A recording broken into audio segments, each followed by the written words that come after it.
अस्सलाम वालेकुम जी। मेरा नाम अकरम है जी। मैनू निक्के होंदे टाईफाई हो गया से ते मैं भतरीए कोई होना आ।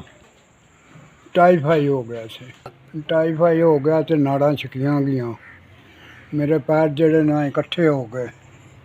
हाँ जी, इस वजह तो मेरी शादी नहीं हुई, मजदूर हो गया जी।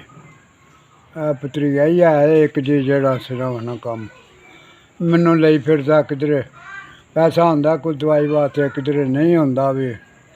हून अज फिर मंडी गे असां ते जेह्ड़ा कोई छिल छड्डा होंदा ओह्दे बच्चे ने निक्के निक्के, ओह् आपी बेचारा। हाँ जी, कदी कदी इंज होंदा वा मेरे को दवाई वास्ते भी कोई नहीं पैसे होंदे भी। तो जेह्ड़े रब दी जात जेह्ड़े हाल बिच रखे, शुक्र है ओह्दी जात दा जी।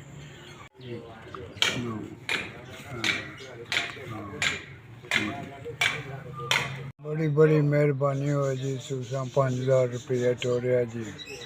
गरीबां मस्कीनां दे तुसी कम्म आंदे हो, कोई तुहानू रब तौफीक दे, तुहानू बाह् दे, अल्लाह पाक रंग लाई रखे जी, खैर होवे जी, अल्लाह रंग लाई रखे जी तुहानू। मैं बमार बंदा, तुसां मदद मेरी कीती है जी, बड़ी बड़ी मेहरबानी जी। मैं माड़ा बंदा जी, तुसां टोरे ने कोई दवाई दारू लै लांदा जी, कोई हल गल हो जाती जी।